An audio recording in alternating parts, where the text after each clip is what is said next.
No, that's a cause of concern. Not only should the corner be concerned, but it looks like down goes your five. Егер Головкиннің жекпе-жектерін тұрақты түрде тікелей эфирден көрген болсаңыздар, мына боксшында көрген болуларыңыз әбден мүмкін. Көбіне Triple G'нің андеркардында жұдырықтасып келген бұл кішкентай ғана боксшы осыдан 5-6 жыл бұрын ғана әлемнің ең үздік боксшылардың көшін бастап тұрған болатын. Геннадий Головкин, Канело Альварес, Теренс Кроуфорд, тағы да басқа толып жатқан супер жұлдыздарды басып озған бұл боксшы өкінішке орай сол күйі елеусіз қалып кетті десек те болады. Біз бүгін аса жеңіл салмақтың абсолюттік нокаутері болған Шоколад есімді лақап аты бар Роман Гонсалес жайлы айтатын боламыз.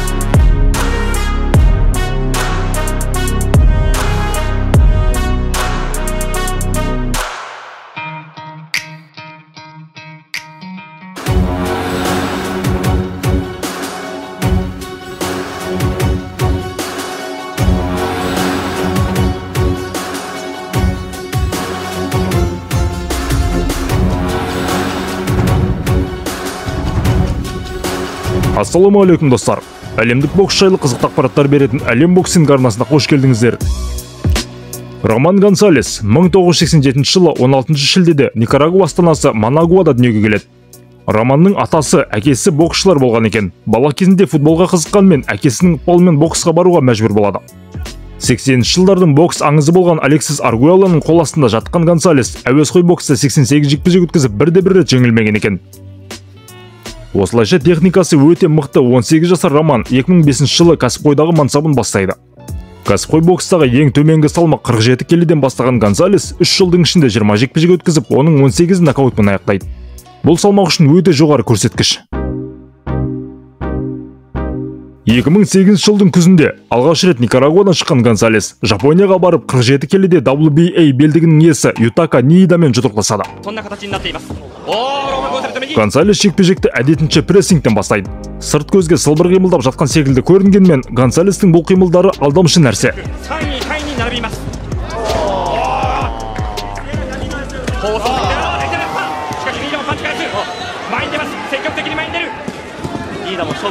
Үшінші раундта белсенділікті күрт көтерген Роман 4-ші раундқа дейін жапондық чемпионның бет-аузын адам танымастай етіп өзгертіп жібереді.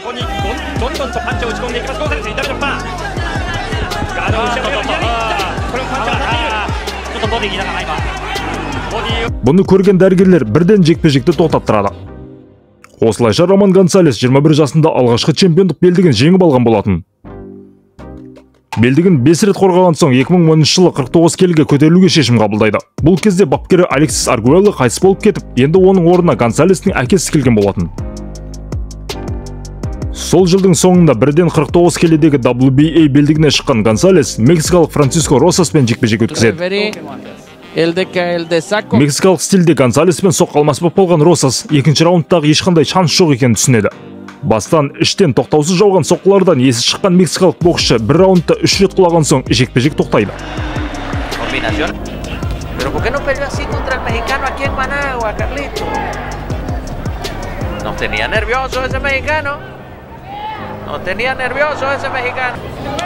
Ahí va, hacia adelante y la tercera caída y se acabó la pelea. 2011 жылдың көктемінде белдігін бұрынғы әлем чемпионы тағы бір мексикалық боксшы Мануэль Варгасқа қарсы қорғайды. Мексикада өткен бұл жекпе-жекте Варгас жергілікті жанкүйерлердің көзінше намысты қолдан бермеуге барынша тырысып бағады. Бірақ мексикалықтың жанталасқан шабуылдарынан Гонсалес оңай кетіп қалып отырады. Ал Гонсалестің сериялы соққыларына еш айла таппаған Варгастың көздері жекпе-жек ортасында ісіп кетеді.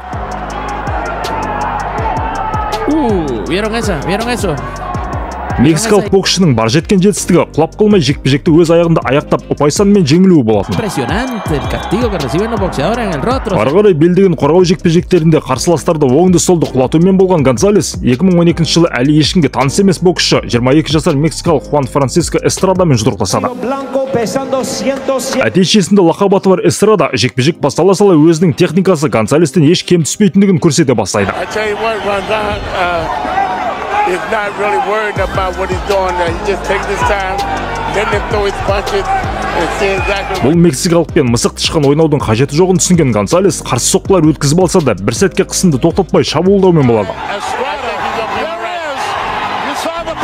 Осындай тынымсыз прессинг нәтижесінде төрешілер көзіне жеңімпаз болып көріне алған Гонсалес чемпиондық белдігін кезекті рет қорғап қалады.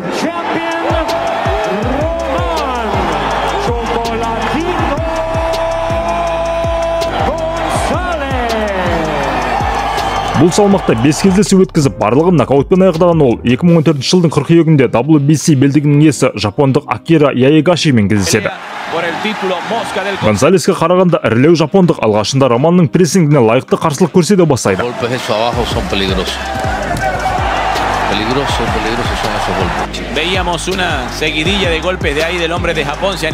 Үшінші раундта жергілікті жанкүйерлердің қолдауынан қанатына бастаған Яегаши Гонсалестің хуқ соққысынан соң жерге жамбастап отыра кетеді. Одан ары қарай жапондық боксшы жекпе-жек соңына дейін жетпейтіндігі анық еді.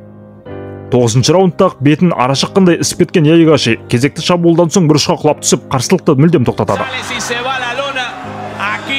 Енді 3 салмақта әлем чемпионы әлі жеңіліс көрмеген Роман Гонсалес 2015 жылы сол кезде Головкинге промоутерлік жасап жүрген K2 промоутерлік компаниясымен келісімшарт жасасып, жекпе-жектерін ақшта өткізе бастайды.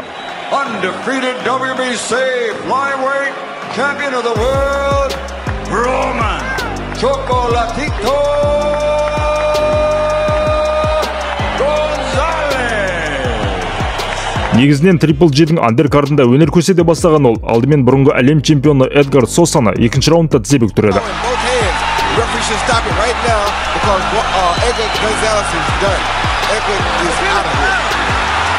Арада көп өтпей тағы бір бұрынғы әлем чемпионы Брайан Вилория да 9-ші раундта қарсылықты тоқтатады.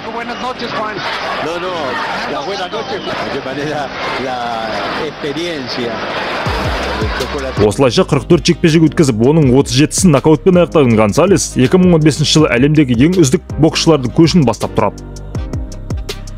Енді супер жұлдыздық статуста 52 келіге көтерілген ол бірден осы салмақтағы WBC белдігінің иесі мексикалық Карлос Куадраспен кездеседі. 35-те 0 деген статистикасы бар Канелодан аумайтын Куадрас оңай шағылатын жаңғақ емес екен. Гонсалестің шабуылына шабуылмен жауап беріп отырады.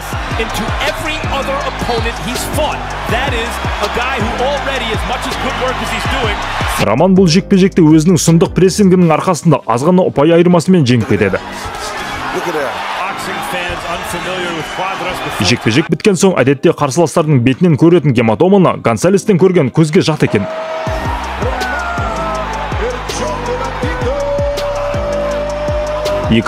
жылдың көктемінде Головкин-Джейкобс кешінің андеркардында бұрынғы әлем чемпионы болған тайландтық Срицакет Сор Рунгвисаймен кездеседі.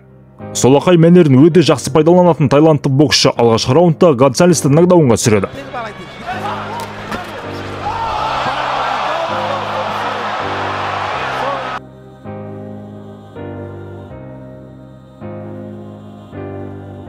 Бұл аз болғандай 3-ші раундта екі боксшы баспен соғысып, Гонсалестің оң жақ қабағынан қан сорғалап аға бастайды. Бұлай жалғасса жеңістің ауылы алыстап кететіндігін түсінген Гонсалес кейінгі раундтарда шабуылды күшейтпек болып тырысып көреді. Бірақ жартас секілді бір орында тұрып алған тайландтық боксшы артқа шегінбейді. Дегенмен Гонсалес қысымды шегіне жеткізе күшейтіп, жекпе-жек ортасында Рунгвисайды шегіндіре бастайды.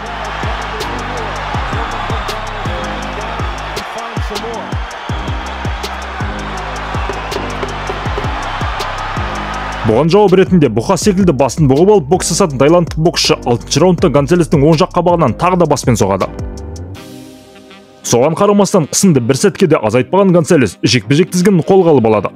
Осылайша 1 литрге жуық қанынан айырылғанына қарамастан Гонсалес жекпе-жекті өте сенімді аяқтайды. Бірақ төрешілер 1-ші раундтағы Гонсалестің нокдаунынан соң жекпе-жекті көрмеген секілді жеңісті Рунгвисайға беріп жібереді. Алғашқы жеңіліс Гонсалеске психологиялық түрде ауыр әсер еткен секілді. Сол жылдың күзінде өткен реваншта тайландтық боксшы қарсыласын 4-ші раундта еш қиындықсыз ауыр нокаутқа жібереді.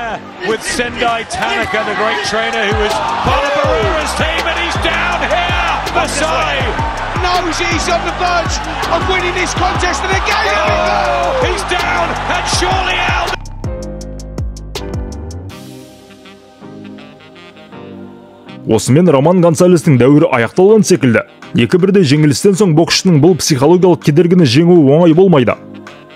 Дегенмен арада бір жыл өткенде рингке оралған Гонсалес мексикалық Мойсес Фуэнтесті 5-ші раундта ұйықтатып жіберіп, өзін әлі тізімнен шығарудың ерте екендігін байқатады.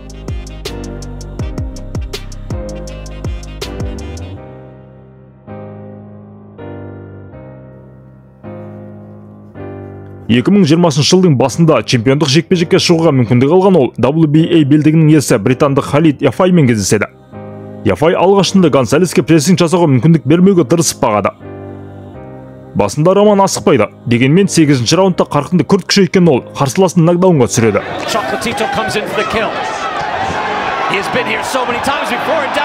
Өзіне келіп үлгермеген Яфай 9-ші раунд бастала сала классикалық 1-2-ден соң рингке ұзынан сұлап түседі.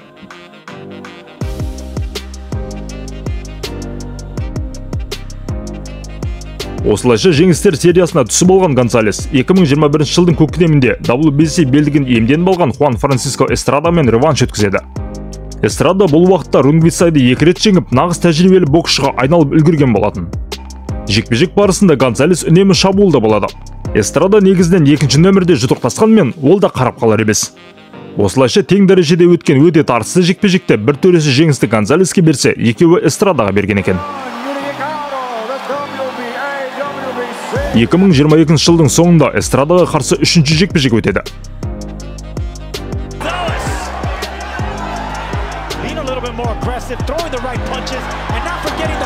Дәл бұрынғы сценарийде өткен бұл жекпе-жекте тағы да азғана ұпай айырмасымен Эстрада жеңіске жеткен болатын.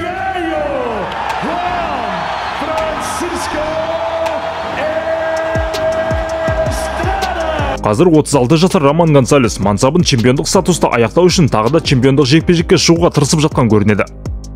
Міне достар, Гонсалестің мансабы әзірге осындай. Өкінішке орай аса жеңіл салмақ боксшыларына жанкүйерлер назары көп ауа бермейді. Сол себепті Гонсалес секілді мықты боксшылар көбіне тасада қалып қойып жатады. Қалай болғанда да бұл никарагуалық боксшы 4 салмақта әлем чемпион атанды. 2015 жылы әлемнің ең үздік боксшыларының ішінде 1-ші орында тұрды. Гонсалес сөзсіз бокс тарихында қалатындығы анық. Видеоны соңына дейін тамашалағандарыңыз үшін алғыс білдіреміз. Ұнаса міндетті түрде лайк баса отырыңыздар. Сіздермен болған Әлем боксинг арнасы.